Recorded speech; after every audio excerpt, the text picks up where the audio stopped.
লেখার প্রতিফলন ভোটার লিস্টে পড়বে না। ক্লিয়ার করতে পারলাম?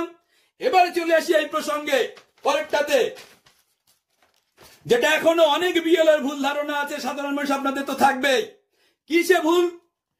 যদি বাবা থেকে থাকে, ইনার বাবা এই নামের জায়গাতে আছেন, তার বাবা এখানে এখানে পিতা দেখাচ্ছে, কিন্তু এনার বাবা ইনি 2002 সালে ভোটার লিস্টে দেখবো আমরা এই পিতা আছে, কিন্তু আমাদের এই জায়গাতে একটু সতর্ক থাকতে হবে। পিতার জায়গায় ধরুন এই আবেদনকারীর পিতা 2002 সালে ভোটার নেই, এটা মনে করুন ওনারা দাদু, ধরে নিন, তর্কের খাতিরে আমি বলছি, আবারও বলছি, ভালো করে শুনে নিন। এই জায়গাটাই আমাদের চেঞ্জ রয়েছে। এই জায়গাতেই বিএলও কিন্তু যেটা সেট করবেন সেটাই পার্মানেন্টলি সেট হয়ে যাবে সম্পর্কের ক্ষেত্রে।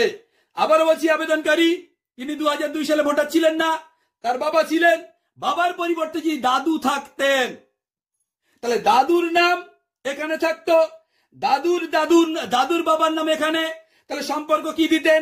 যদি এই নামের সাথে আত্মীয়ের নামের সম্পর্ক দিতেন তাহলে কিন্তু আপনারা কি দিতেন? এখানে আপনারা কি দিতেন?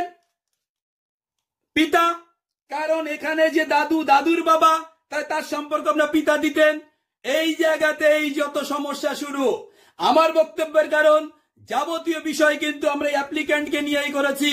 আমি আজও বলে যাচ্ছি, এই অ্যাপ্লিক্যান্টের সাথে এই রিলেশনটা আনার কথা বলা হয়েছে, অর্থাৎ এই আবেদনকারীর দাদুর যদি নাম 2002 থাকে এবং তার সাথে লিঙ্কেজ হয়, এখানে গ্র্যান্ডফাদার লিখতেই হবে, সেই অপশনটি আছে, এখানে ফাদার দিলে ভুল হবে।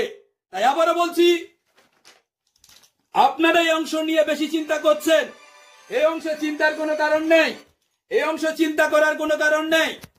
চিন্তা করতে হবে কোনটা নিয়ে, কারণ এটা আমাদের হাতের বাইরে। নির্বাচন কমিশন তারা কিন্তু ঠিক করেছেন যে আমাদের কাছে যে তথ্য আছে সেটাই আমরা এখানে পেস্ট করবো, এবং তাই করেছেন। আপডেটের পরে আমরা মোবাইলটা আপডেট হওয়ার পরে কিন্তু এটা বুঝেছি। সুতরাং আমরা যারা বলেছি